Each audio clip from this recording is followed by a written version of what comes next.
And we're live. Okay. Good evening. Welcome to our regular council meeting and Fiddleville Nonprofit Housing Corporation Board meeting for Monday, September the 12th. We'll get started with the Nonprofit Housing Board meeting. We'll call that meeting to order at 6:30. Quorum has been established. If there are any conflict of interest declarations, members can make those now or as the matter arises throughout the agenda. Minutes from the May 9th meeting. Can I have a motion to approve those minutes? By member Bonato, seconded by member Buffett. Any discussion on that? All in favor? It's carried. All right. Trevor, do you want to do the financial report? Absolutely. Thank you for having us. I've turned to page 9 of our agenda. I'll look at our balance sheet fairly quickly. In our bank account, we have $132,907. In the reserve funds, it shows we should have $138,000, but we're in a negative amount because that money is all in our bank account at this point. So our actual operating reserve is at negative $9,000. We've mentioned many times here before, the funding for the province, the way it's set up, is completely inadequate for capital. And I need to step back and clarify. I apologize. We have $138,000 invested, and there's a negative 148 because we have too much money there invested because we have some money owing back. But we still are net negative $9,000. We make lots of operating surpluses. We struggle with making capital because there's just not much money there. Accounts receivable, $16,000. Donna sent today for those an attachment, an updated capital or an updated arrears statement. If you just want to turn to that report at that was sent today, there's 4 columns, 0 to 30 days up to over 90 days. Personally, I never get too concerned unless we're over 60 days, sort of like a credit card within 60 days isn't great. We have 2 people there at the top that owe us money. The first one that owes us, okay, oh, there we are. The first one that's $937.98, they're on a payment plan where they pay us $200 per month and they're honoring that. And then the second one, they owe us about $1,200 and they've made an agreement. They have money coming in September 22nd to pay us. So we think those 2 big amounts will be cleared. And so the rest of the money that's outstanding is just water bills that are outstanding. But they're all within 60 days. So we expect those all to be paid at some point in the future.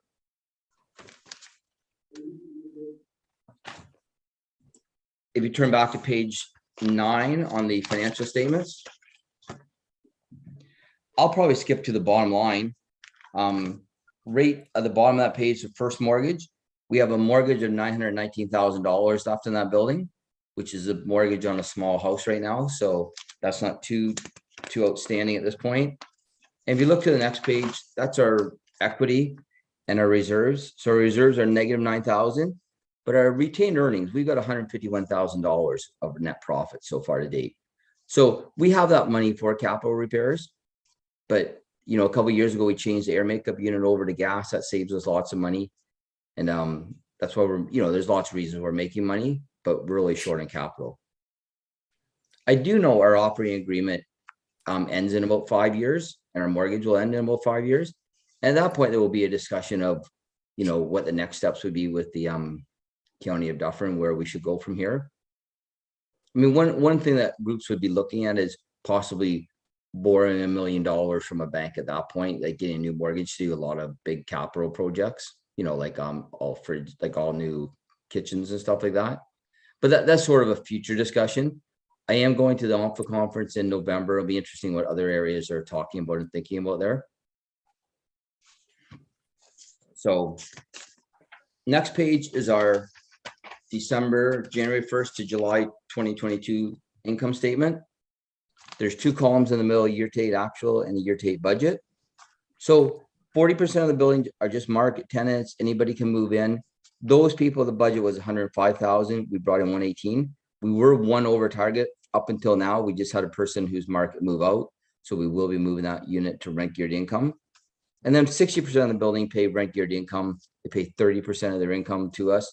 So the budget was 58,000 and we've got $62,000. We know what the subsidy is, $199,000 to date. We have our parking, our laundry income and our parking revenue, our solar income. So they're all pretty well on par on what we're expecting so far year to date.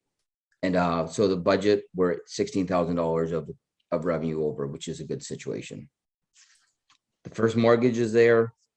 Total wages and benefits are slightly up, and that's only because there's always a third pay during, every 6 months. So we're just slightly above budget. Other building general. So that's when we do unit repairs, sort of our slush fund. That's the Home Depot account in there, like all the stuff you buy that we would buy. So the budget's 26,000. We only spent 22, which is good. Internet services have gone up a little bit. They do bill us quarterly. We don't do the accrual for a quarterly bill, so that's why it's a little bit above. Elevators, it's quite a bit above. It's because we had to do a load test every 5 years. They come in and they put 5,000 pounds in the elevator or something like that just to check it. That's done every 5 years. So that was a 5-year thing that was done this year. I didn't have it budgeted. I will look to that in the future because it is a regular occurrence every 5 years. It's just sometimes they'll go 6 years, like just depending on what their schedules are like. Snow removal, we are slightly below, but our budget allows for 5 payments. We've only made 4 year to date. So we will catch up a little bit, but last year was a pretty good winter for not having to cart snow offsite, etc. Landscaping, that's very low. Our on-site superintendent does that now. We give him a little bit of compensation for that, but we bought a lawnmower and he's really good about doing it. Keeps the grounds with involvement from the tenants in really nice shape the last couple of years. Heating and plumbing, again, we're just over budget there. There's nothing too material, just plumbing in the building, like a leak. If you get a plumber now, a leak is so expensive, and that's what we're faced with. Painting, there's no expenses. Waste removal, we'll update the budget for next year when we talk about the budget because it's very much driven by cost of gas, for that industry. So they've raised their rates, which I'm understanding and appreciative of, but they've passed it on to us. And then the security is there. Electricity. So we're going to look in that a little closer for next year, but the budget's only 20,000. We're at 27,000 already. I mean, it is a little bit front end loaded because our tenants have electric baseboard heating, but it's still a little bit, quite a bit more than last year at this point. So we'll have to keep an eye on that. Natural gas and oil, I'm not surprised because the price of natural gas, if you're not aware, has gone up fairly significantly in the last 6 months. So that has expired, that price has gone up. And water and sewage, that's actually more just a reflection of we pay for the water and sewage for all the townhouse units, then they pay us the money back. And then so 5,000, that could be just tenants who owe us money. And then when that comes in, it goes back into that account as an offset because they pay us $240 for the water bill. It comes in there. So I'm not too concerned about the water bill. Municipal tax is a little over schedule. We were assessed by MPAC a couple of years ago, be a little higher. You didn't raise your taxes, but your tax rate, but we got hit up a little bit that way. Insurance, we're going to have to reassess for next year. And we look at the budget, everybody's gone up in the insurance industry. Education allowance, a small amount there. Audit, we paid the auditor for the year. Bank interest charges. Telephone, there was a big hit there, but we replaced the phone and we canceled the contract with Bell to get to a new contract. And there was a buyout there, but we saw it was the best thing to do. Our management fees are almost to the dollar and the reserve fund. So we're showing $19,000 profit. There might be some adjustments. Maybe it's more reflecting 12 or 15,000. But again, we're nonprofit, but we're certainly able to generate, a small operating profit every year, subject to, things happening. Okay, Member Bonato and then Member Anderson. Sorry, allowance for, where was I? Other admin materials and services. No, wasn't that? Oh, the telephone.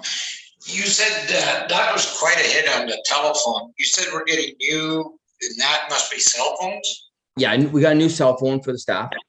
And then on top of that, we had a contract with Bell that did one of those auto renewals.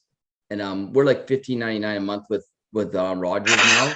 But we had to pay like a $600 buyout to buy out the the plan that got renewed.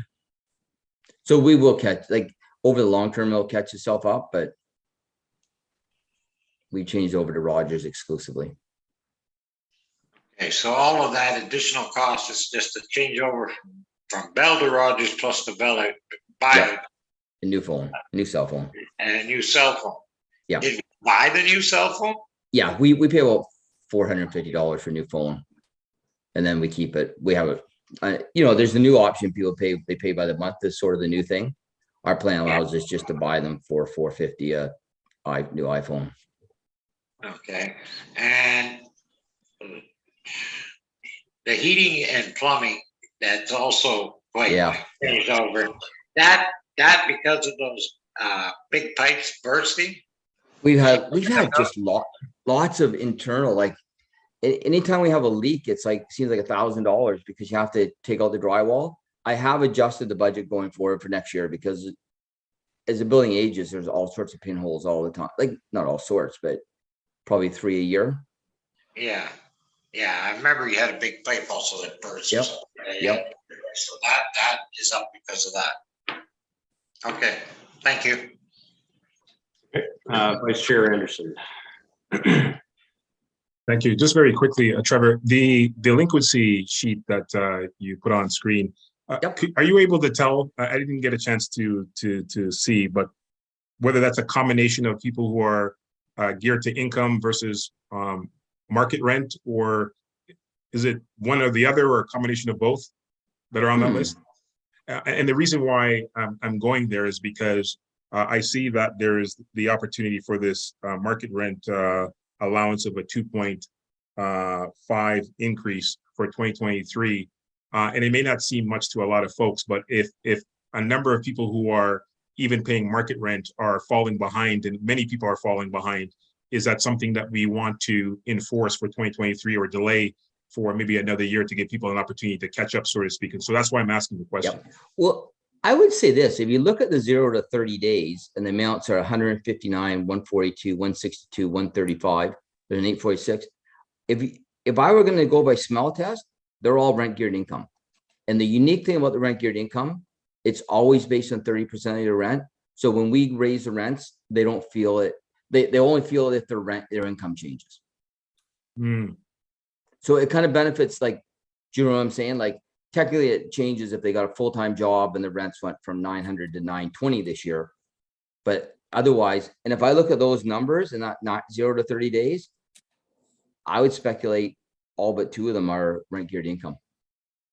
Okay, so I guess you're not getting a sense that even those who are market are falling behind or coming to you asking for some sort of relief or something. No, because our rents in Niceway are so affordable in the market, people. Yeah. Our 2-bedroom, 3-bedroom townhouses rent for like $1,100. I see. Okay. All right. Thank you, Trevor. Donna just came by. So I'm actually in the same building as Donna because I don't have stable internet at home. So I came to her place and make sure I have stable internet. And she says there's 2 market only that are on that list that are market. Okay. Thank you.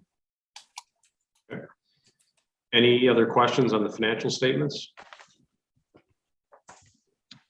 Okay, can I have a motion then to approve the financial statements as presented? I moved by Member Hall, seconded by Member Fegan. All in favor? It's carried.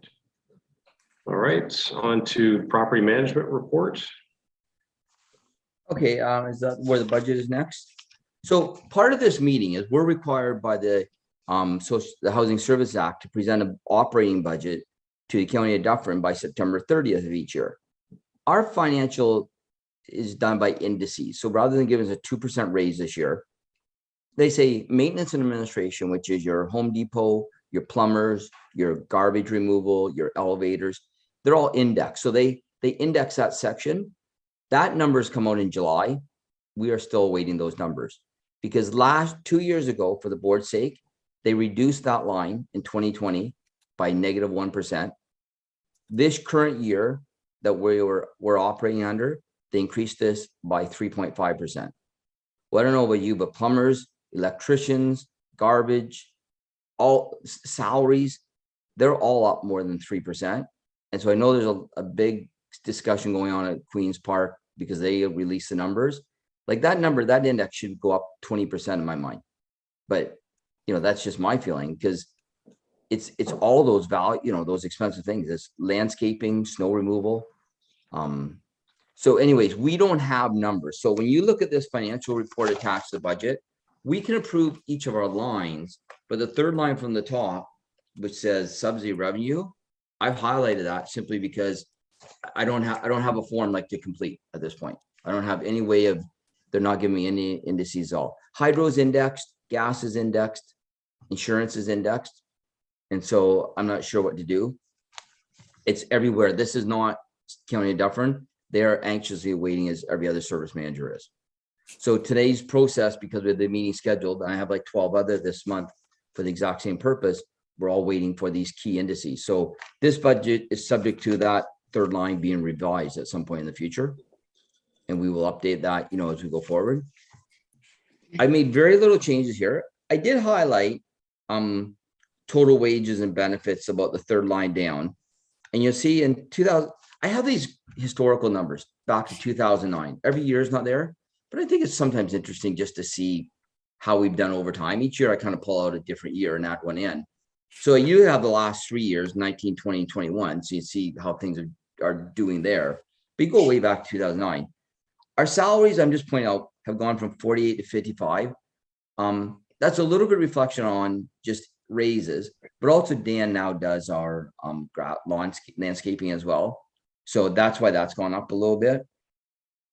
I did want to highlight total weight materials and services because since 2019 to this current year, which is forecast at 90,000, that's about a 15% increase, you know, and we really have been given about 4% overall that time, you know, that's an index number. And quite frankly, if you look at those sections, elevators, snow removal, landscaping, we don't have a whole lot of control over any of those lines. It's not like we can go to the snow removal guy and say, we got no, you know, we got less money, you're going to reduce your fees, so to speak. So it's really, I just kind of want to highlight that line because, you know, again, last year they indexed us -1% in 2020. And then 2021, they gave us 3.5%. So it's a little frustrating. You will note there is a line heating and plumbing about halfway down that the budget there. I apologize. I was going to increase that. I wanted that to be 8,000 because it was 5,000 this year. So I think we need to increase that by a few dollars to $8,000. And I think maybe my eyes have gone bad. I think my eyes have gone bad because painting, I apologize. Heating and plumbing is $10,000. I apologize. That's just my eyes getting old. So we did increase that heating and plumbing budget line. That was a major change to $10,000 just to kind of prepare us for the future. And waste removal, I have also increased pretty dramatically. Again, it's hard to guesstimate because they have these fuel allowances. And right now the price of fuel is going down, but you know, so it's a guesstimate. The other line is insurance, which is about the fifth line from the bottom. You see that the budget there was 13,000 this year. We're at 18,000. So I'm budgeting $20,000 because my $13,000 budget was from the year before where it was like 14,000. So I'm going up to $20,000 for this year. As a whole, I'm predicting a conservative amount of $831. I'm pretty confident we're going to back to $10,000, but the numbers are done to be reflect, you know, a realistic environment.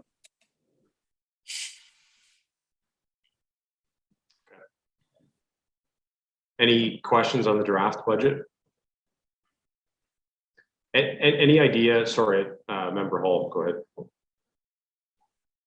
I did just have a question with regards to the projections that you got for your 2022 year end. And I just look at the inaccuracy, at least of the elevators. The elevators, you say your year end forecast is 4,500. You're already at 5,155 before you've made it to the year end. So how accurate are we looking at with regards to the actual forecasts? So I make it like I take July's numbers and multiply by 7, multiply by 12, and then I try to ease them out a little bit. And you're right, that's one that I've eased out too much because there's $1,500 of weight testing that's included there. But I did try to make them I tried to kind of average them out to take a bigger look, and you're right, that's been missed, that there's $1,500 in the weight testing there as well. So I apologize for that line. Heating and plumbing though, my forecast of 10,000 is probably a little bit, pessimistic, so to speak. But that's a good note, because I just made a comment that we're over under elevator. And you only see 2016, I see elevator was $7,100. I suspect that was the last time they did a weight test. Just back to those subsidy revenues, Trevor, Yes. do you have any idea when we might know Not- greater certainty? They've been released every year in July, and here we are September 12th. So Yeah. obviously there's lots of discussions, at somewhere that they're taking a lot of extra time to make sure they give us the numbers. Okay. All right. So you'd like a motion tonight to approve? Does Councillor Bernardo have a question? Oh, sorry. Yeah. Hand was partially out of the screen there, Walter. Sorry. No, I was looking at the line allowance for vacancy bad debt. Yep. You are predicting some troubles, I'm gathering, for the future there? No, so we are allowed $3,000 under the funding model. That's a line where I try not to, right now we have none. And I try not to put in zero, because that would, if there is a reconciliation in the year, that $3,000 is really simply because I don't have any information to indicate it should be anything other than the budget at this point. You know what I'm saying? Like, we probably will not spend that much. We're not going to be over that amount, but I don't want to be too conservative, because we have it as available to us to use if we need to. Okay. Okay. Anything else then for Trevor? Okay. All right. Can I have a motion then to adopt the 2023 draft budget as presented? Moved by Bernardo, seconded by Anderson. All in favor? It's carried. Okay. Next item is the annual rent increase that I certainly understand as councillors, you're very cognizant of that. The rent control guidelines 2.5%. Last year, I believe, was 1.8. The year before that, though, it was 0%. And I think it's a great thing, other than we're the one industry that somehow grocery stores weren't allowed a 0% increase, or gas stations, but we were set 2 years ago at 0%. And so our rents are very affordable. 2 bedrooms are like $900. And so, I mean, I get it as 18, like a $900, that's $24. It's not, what we don't do is when new people move in, we're not in the habit of, new rents will be $1,250. We just keep them the same to be fair to everybody. Because that's one thing that did happen during COVID. The rent control guideline was set at 0%, but rents were going crazy if you moved out or were evicted or changed, units. So I would recommend the 2.5%. Our funding does get cut by 2.5% on the market, people, the way it's designed, so that if you want your money back, raise rents 2.5%, but the county does cut their funding in that one budget area by 2.5%. And I think it's fair for like I say, I think our markets are fair. And it just, if I may, Mr. Chairman, the only reason why I say that, because I agree that it's fair, but if you have a bunch of market people who are falling behind, at the end of the day, it sort of is a wash, because you're losing it on the other end anyways, right? Especially if you're trying to collect that, and you can't.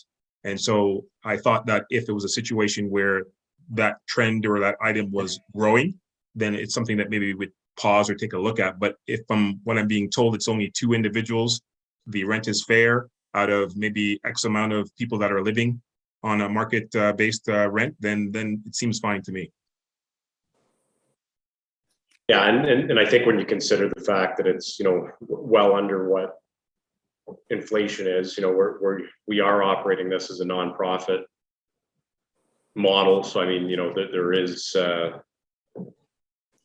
some need on our part to recover costs to keep the building up to proper standards. So I mean, I think it's fair. Can I have a motion then to approve the rental increase of 2.5% in accordance with the guidelines? Anybody? Okay, moved by Benato, seconded by Fegan. Any further discussion on that one? All in favor? That's carried. Okay. Okay, just to make it simpler, Dawn is here, but I'll carry on at this point.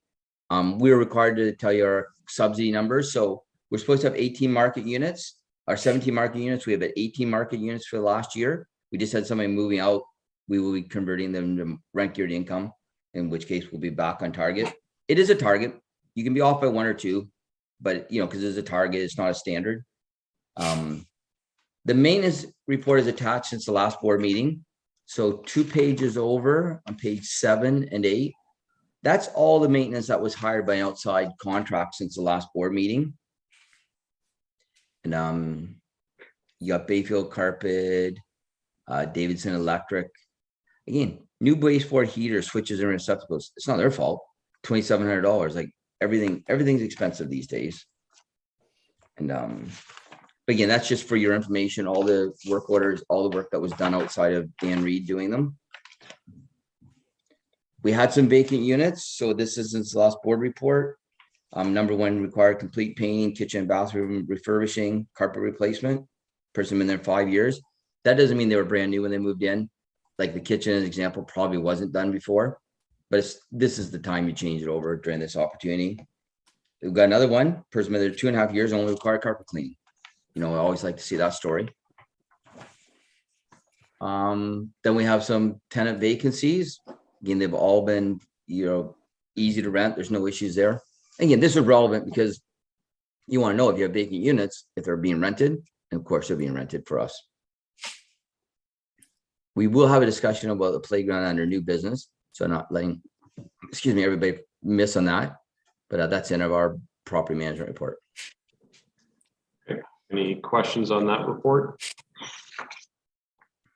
Okay. Can I have a motion then to approve the property management report? By Hall, second by Buffett. All in favor? That's carried. All right. Any items of new business? Well, I will give an update on our playground. So we've had this discussion for like the last year, and I do apologize. It's just been sort of, we sent it back to the playground company. There was some concern that the cats were defecating in the engineered wood mulch that's out there. So we had the playground company come. They took forever to come and do it. Last year, they gave us a price to replace it with pea gravel to pull it out. It was $8,800. This year, it's $13,500. So there's some significant changes in the pricing. He did come and inspect it though. And he says he's not seeing any, he didn't concern himself with any mold, although somebody indicated there's mold in there. It's engineered wood product, which is they tumble the wood so it's softer. He says the only thing we have is a bunch of sand in there because we used to dump the snow into the playground, like, and we stopped doing that about 3 or 4 years ago now. So we have a whole bunch of old sand in there. And so he says his recommendation is still to pull that out, make the footprint of the sand there or the wood mulch smaller because it's the whole area. Like we have tons and tons of this wood mulch. And he's saying pea gravel, he's not really a fan of it. Like he actually told us he wouldn't recommend using pea gravel. I know we've had staff give us a little update just saying that pea gravel, it's hard. Like it's not good for accessibilities with people with disabilities with a wheelchair. And so we're kind of looking for direction from the board. We only have 6 children in the building. And that's a little bit of another factor is about spending $13,000 to change it to pea gravel when the only thing he's concerned about right now is that there's some sand in there. We stopped doing that. So next year, our recommendation would be take out most of that stuff, go back to the wood mulch, but make it smaller. And we've stopped bringing the sand into the parking lot area from there. So we shouldn't have this problem going forward because it saves us a lot of money. It's probably $5,000 versus $13,000. So you would put like all new wood mulch in? That's what he said. You pull it all out basically, but that's easy to pull out. If you know what I'm saying, like you just backhoe it or whatever. And then they would put down a membrane, so just like cloth, and then they would put on the wood mulch. It's engineered wood mulch. So it's not wood mulch, just so everybody's aware that it's actually a specific product for playgrounds. Yeah, I mean, personally, I'd be fine with that. I think if it was like freshened up with new material at least, and the sands taken out, you know, so any concerns with anything that's mixed in there is gone, and we can give that a try, I think.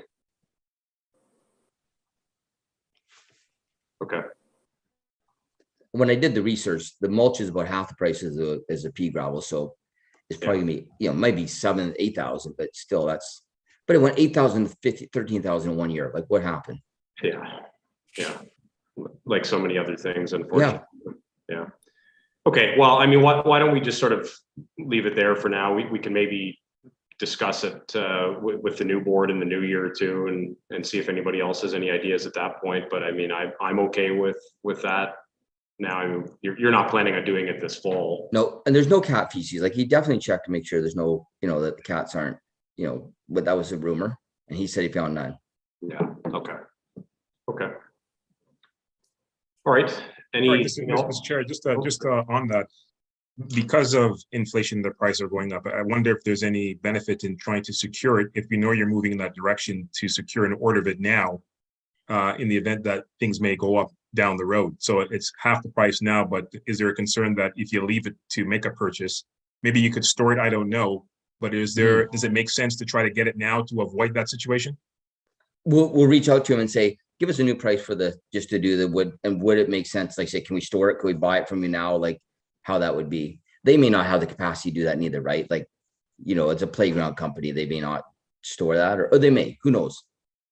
Or whether we had the opportunity to do that. But Yeah. that's why I was just posing the question, Yeah. because there might be an opportunity to save some money. We know for sure we're moving in that direction. Yeah. Okay. All right. Date of the next meeting. We were just chatting before we went online here. So I think we're going to look to the new year, Jennifer. Yep. We traditionally meet about the first week of the new year.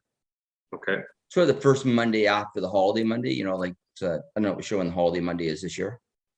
Or the holiday January 1st, I mean. January 9th or January 23rd? Let's pick the 9th. If that's okay. Sorry for just injecting myself, but it's a new council, and it might be necessary for staff to provide some education and background on roles and responsibilities prior to the first meeting. So you're thinking 23rd might be better? I think, yeah, I just think for the sake of that transition, to allow the new council to have the ability to read some significant background and get some insight, that the 9th might be a bit tight, given that it's only going to probably be the second proper meeting. Fair by us. Yeah. Okay, good point. All right. Well, I guess this then will be the final meeting of this particular board. Yeah. So if I wish you all the best. You've been wonderful to deal with, and I'm sure we'll see Mayor Mills again. But you know, for all the rest of you, good luck. And I'm sure there's lots of anxious feelings, but best wishes to all of you. All right. Okay. I have a motion to adjourn then. By Fegan, seconded by Hall. All in favor? That's carried. Okay, thanks, Trevor. See you in the new year.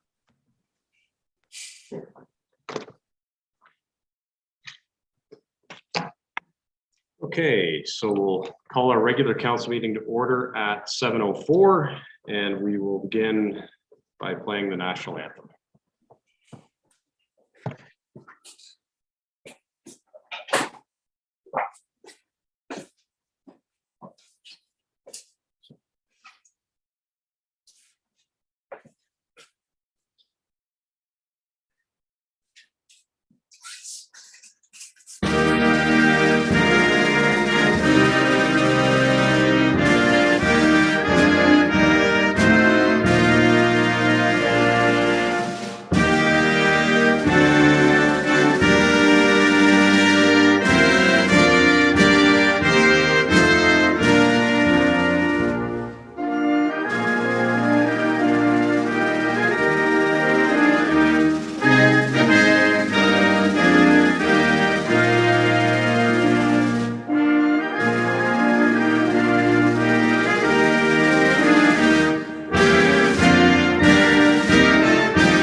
I'd like to begin by respectfully acknowledging that the town of Shelburne resides within the traditional territory and ancestral lands of the Anishinaabe, including the Ojibwe, Potawatomi, and Chippewa, and the people of the Three Fires Confederacy. These traditional territories upon which we live, work, play, and learn are steeped in rich Indigenous history and traditions. And it's with this statement that we declare to honor and respect the past and present connection of Indigenous peoples with this land, its waterways, and resources. We encourage residents to review the call to action information by visiting the website, which is posted on the screen there now.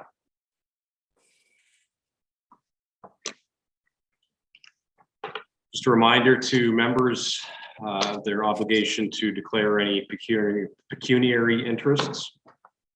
Those declarations are to be made both verbally and in writing. Minutes from our August 29th meeting of council. Can I have a motion to approve those minutes? Moved by Councillor Buffett, seconded by anybody? Councillor Fegan. Okay, any discussion on those minutes? All in favor? Carried. Okay. Jennifer, were there any questions submitted tonight? No questions this evening, Your Worship. Okay. All right. Council inquiries. Councillor Bernardo. Just want to let the council know that I was informed by the Legion that next Monday at 11 p.m. the Legion has invited all of council. They're having a not a dedication, I guess is the wrong word, but they're having a remembrance of the Queen that has passed away and would like all of council to attend. I was told that by the Legion president. Okay. And the other thing I want to bring up is Greenwood playground equipment. I know Jim isn't around, but there is some needs to be looked at because there is some swings that have damaged links on the chain. At Greenwood? At Greenwood, yeah. Okay. Councillor Bonanno, do you have a time on that Legion thing for next Monday? 11 in the morning. 11 in the morning? Thank you. Asked us to be there at least 15 minutes before that door.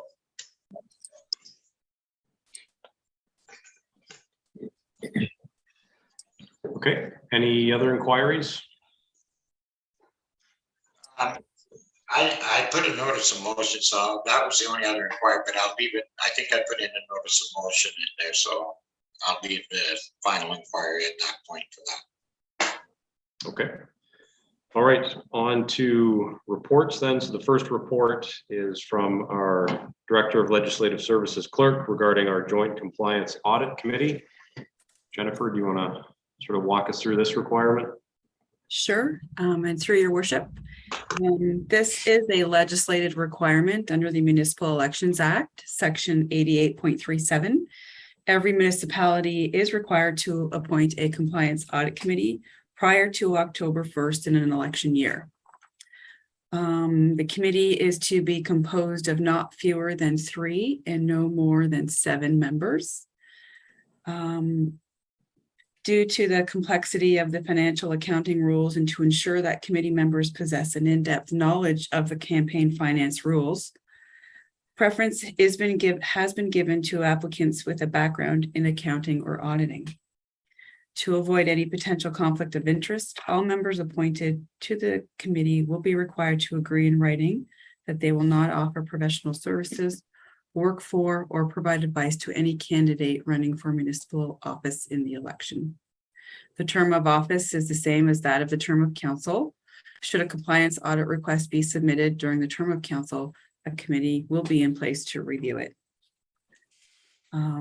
So as in terms of financial impact, compliance audit committee members are required they do qualify for remuneration of $150 per public member per meeting should an audit be requested. That's only in the case of when an audit is requested. Of course, if an audit is requested, the potential remains there, of course, for legal fees, legal bills, and that range of 5,000 to 10,000 included in there. That's just a rough guesstimate. That's an unknown depending on what comes in. So circling back to the recommendation, the County of Dufferin was diligent enough in offering assistance and providing the recruitment process for the lower tiers. They are recommending Randy Chambers, David Thwaites, and Greg Prokopchuk to be appointed. Okay. Any questions for Jennifer? No. Okay. So the recommendation is just simply to receive the report, appoint the three individuals named, and to confirm the compensation at a rate of $150 per member per meeting, as stipulated in the terms of reference. I have a mover and seconder for that. Moved by Councillor Hall, seconded by Deputy Mayor Anderson. All in favor? Carried. Okay, next is another report from our clerk regarding the Committee of Adjustment and Property Standards Committee. And thank you, through your worship. It's staff have noted in the past that we are required to update and bring forward new policies, procedures, bylaws, that sort of thing.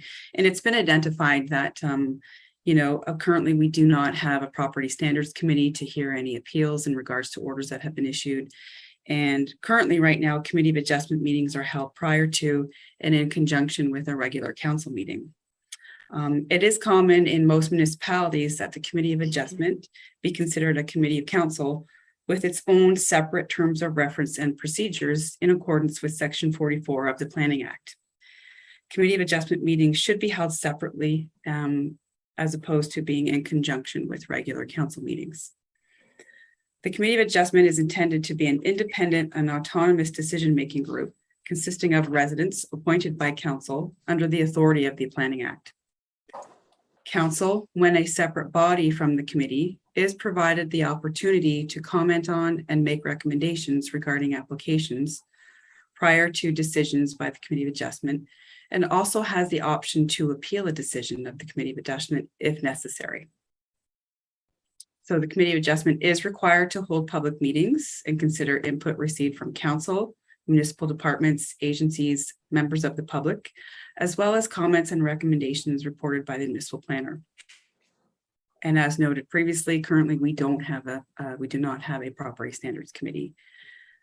The Committee of Adjustment is established by bylaw under Section 44 of the Planning Act, and the committee may consider applications of minor variance to the municipality's zoning bylaw, may permit a change or extension of a legal non-conforming use, and may be requested to interpret the zoning bylaw where a term is defined in a general manner. This does not include the authority to grant relief from application fees, as this has been reserved by and for council. The Planning Act allows a municipality to pass a bylaw and appoint a Committee of Adjustment consisting of no fewer than 3 members.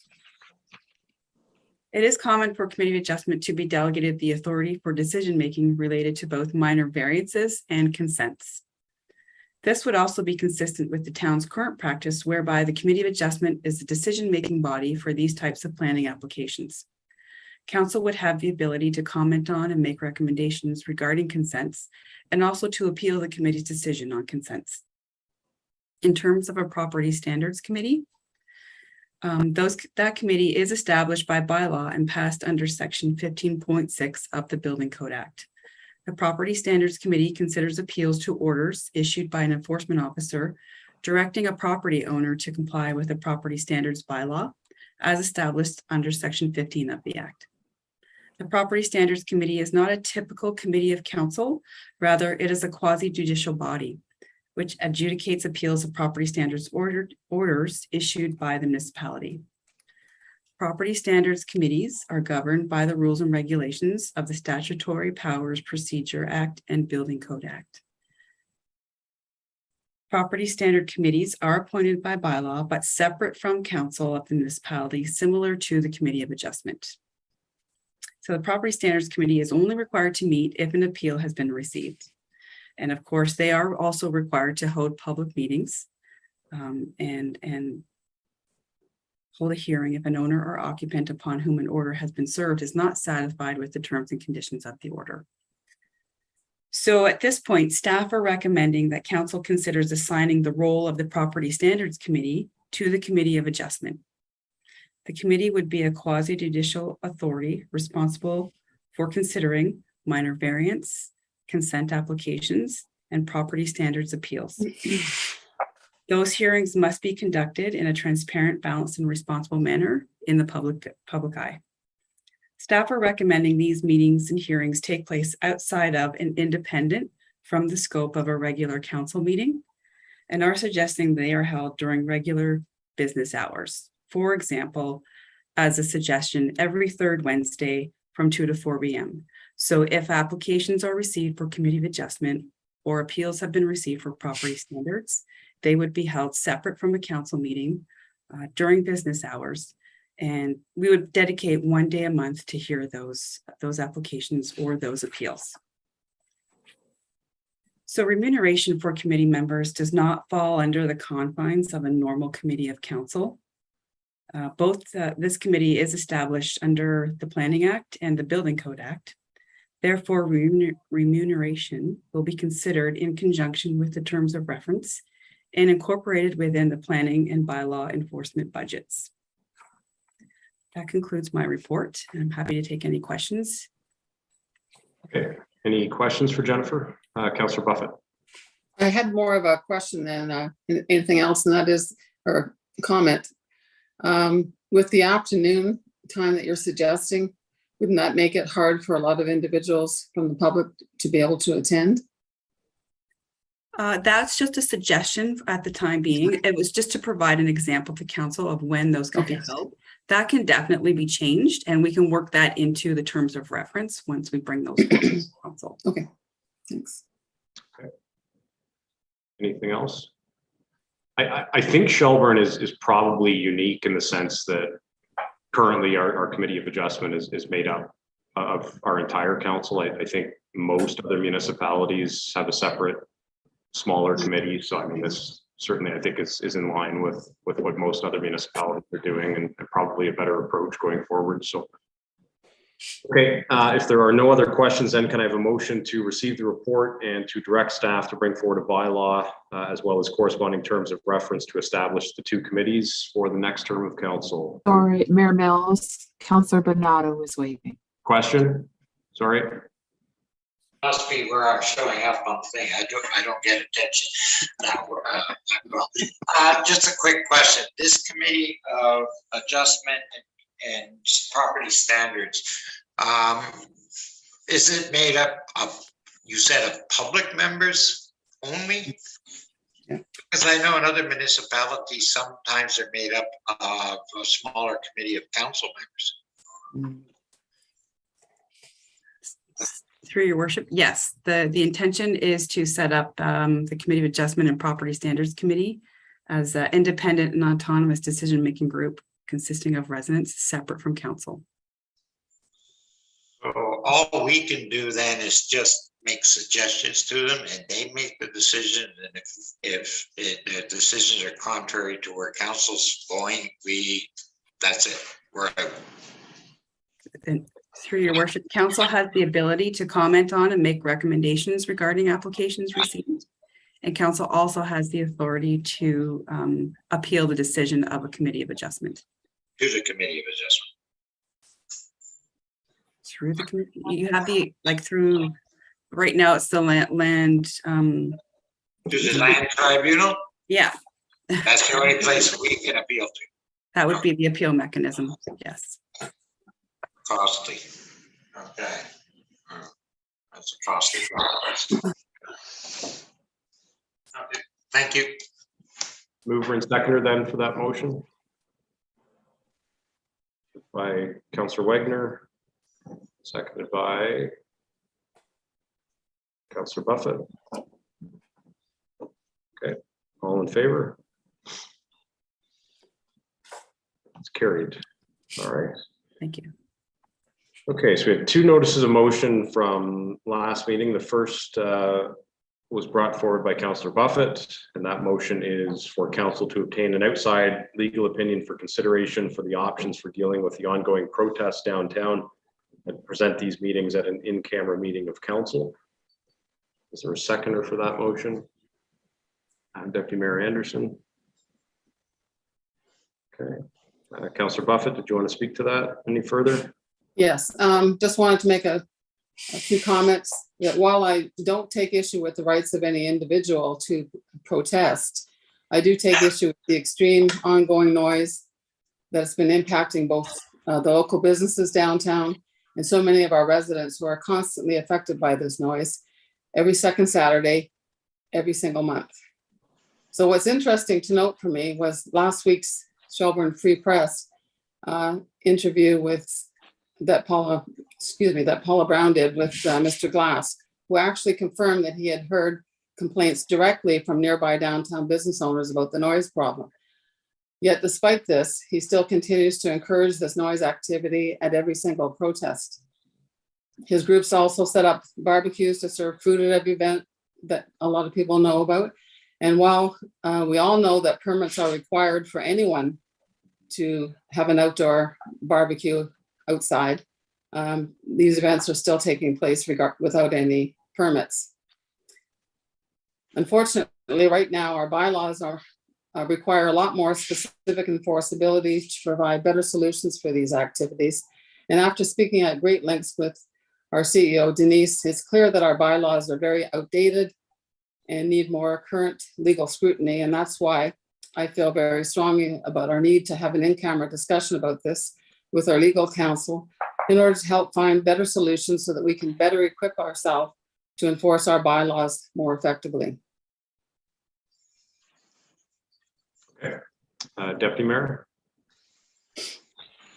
Well, and that's that. I don't know much more I want to add to that. I think Councilor Buffett really summed it up. I think the only comment I'll make is, and I'll be supporting this motion, and I think we should have a recorded vote on it. But I just want to be clear and say that, you know, seeking a legal opinion is not passing judgment on one side or the other. It's not to demonize one side or the other, but I think it's important that the town has an understanding of what our legal rights are when it comes to dealing with matters of such, and certainly if issues arise down the road. And so I'm hoping that this will provide clarity, not only for us, but I think it will also provide clarity for the public as to their expectations as to what we could do in these kinds of circumstances. Thank you. All right, any other comments?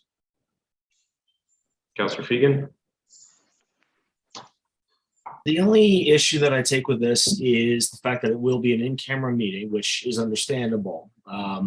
That's not going to give the public the notice of what we are and are not capable of. Could we make an adjustment to the request in what we are advised so that we can make the public aware of what we are and are not capable of? Is there some kind of an adjustment in that we can make that publicly aware? My thought would be that, I mean, we can receive the opinion in camera, and I mean, what we choose to report coming out of in camera is kind of up to us at that point. I mean, I'll defer to staff here in a second, but I think, you know, after we have that discussion in camera, then we can decide, you know, what portion of that, you know, should be reported back in open session. Denise. Thanks, Mayor Mills. Similar to what you just said, yes. And if there were specific directions from the legal advice that resulted in, let's say, specific types of bylaws or initiatives, that would be summarized through a follow-up staff report for the consideration of council. I mean, for my part, certainly in terms of a policy approach, I think I would like to err on the side of putting as much out in the public sphere as possible. From an operations point of view, though, I think that's where the line has to be drawn. Again, as I said at the last meeting, this is largely at this point a law enforcement matter, and you know, certainly I don't want to put at risk any operational plans on the part of the OPP or our bylaw. But in terms of the broad policy approaches, I do think that is something that should be broadly known to the general public. So, Deputy Mayor. And thank you, Mayor Mills. And just on that point, because I believe at our last meeting, we discussed the feasibility or the practicality of putting out a statement, not to get into operational, to compromise any ongoing investigations or otherwise. And so with your current comments, would it be prudent then at that point to then make a statement that would include whatever we could afford to tell the public at that point in time? Yeah, and that's sort of exactly what I was thinking, that once we have this meeting and we sort of suss out, you know, what those plans are going forward, then I think at that point that would be the appropriate time to make a public statement and make clear, you know, as much as we can publicly. Yeah. Okay, thank you. Okay, anything else on this one? Sorry, did you request a recorded vote, Deputy Mayor? Okay, Jennifer? Okay, so a recorded vote has been requested. When I call your name, please indicate yes or no. Deputy Mayor Anderson, Yes. Councillor Bernardo, Yes. Councillor Buffett, Yes. Councillor Fegan, Yes. Councillor Hall, Yes. Councillor Wigner, Yes. and Mayor Mills. Yes. Vote passes. Okay, and the second notice of motion from our last meeting, moved by Deputy Mayor Anderson, be it resolved, the staff write to MTO requesting that a left turn signal be installed at the traffic light on Highway 89 for vehicles wishing rather to enter into the commercial plaza. Councillor Bernardo, I think you had mentioned you would second that at the last meeting. Yeah. Okay. All right, Deputy Mayor. Thank you. And I know that staff has sent out a summary of the efforts that have been made to engage the relevant parties, in particular, MTO. And I know that some messages were left maybe as of even today, and we're waiting for MTO response. But I do believe, despite those efforts, I think a strong message from the council about the urgency of taking some action, and action now is important. And so I'm hoping that everyone will agree, just based on what we've either experienced personally or certainly what we've heard from the public, that some action needs to be taken immediately. So whether this was planned for some other phase in the development of that intersection, if it was planned for a later phase, well, we can't wait for that later phase. It needs to be done now. So those are my comments on the motion. I will say I'll take this opportunity to mention, because we all know of there are a number of comments online, and I'll take the mayor's comments, famous comments that we don't police online, and it's true. But a lot of people have expressed themselves there, and I want to let them know that I did speak to a representative of the OPP today about deploying some assets there in the interim. Obviously, this is not a permanent solution, but to hopefully deter some of this dangerous behavior that's happening at that intersection. And so it's my understanding that they will escalate that and hopefully have some assets deployed there shortly in an effort to prevent what we all believe is the inevitable, which is unfortunately an accident. So hopefully we can get MTO approval quickly, but take some comfort, and I say some, that members of the OPP will be present, and hopefully soon. Thank you. Councilor Bernardo.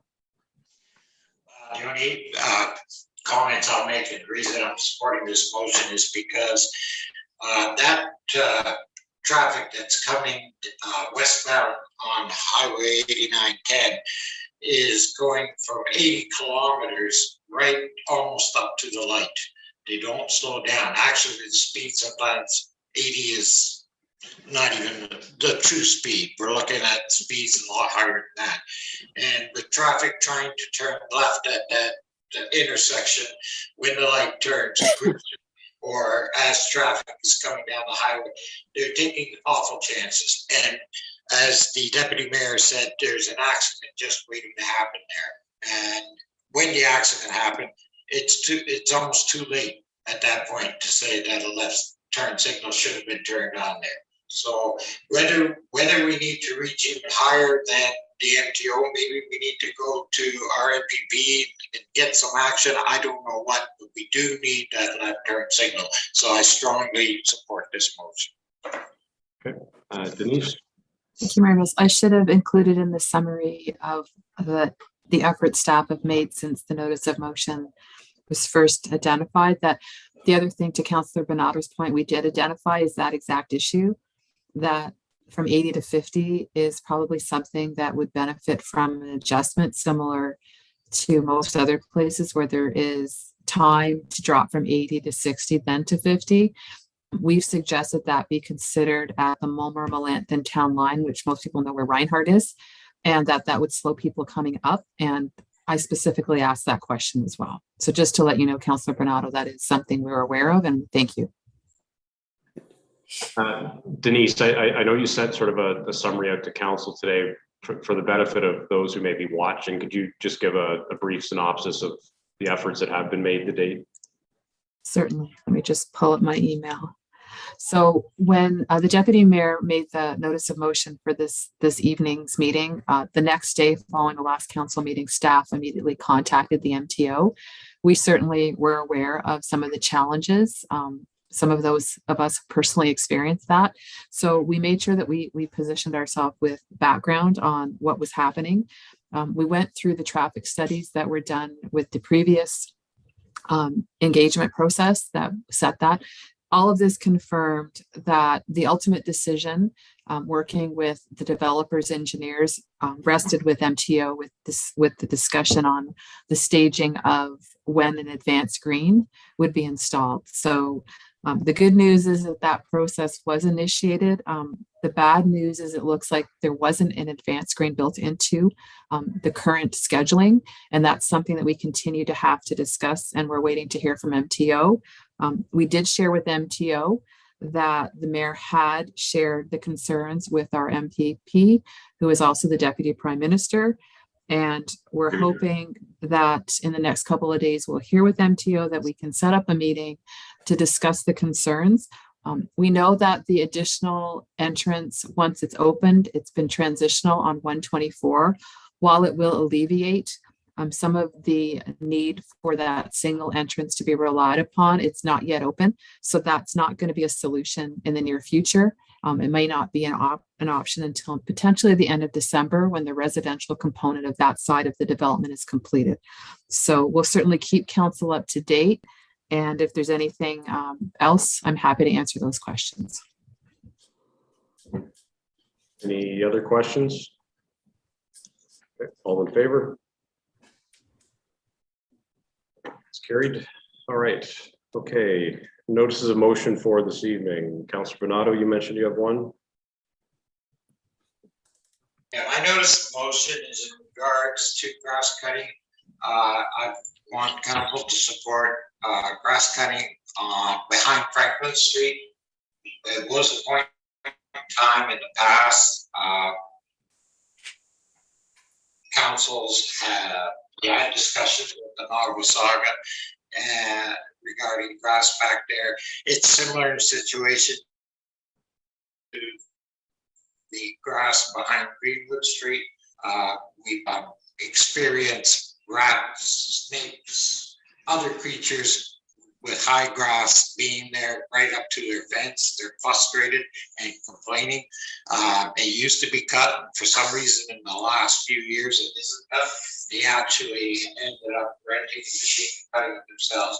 So my motion speaks to the grass being cut on a regular basis behind the Franklin Street, similar to what it should be as behind Greenwood Street. Okay. Consider that motion at the next meeting. Any other notices? Okay. Communications, relatively short list tonight in comparison to the ones we've seen lately. Is there anything in there that anybody wants to deal with?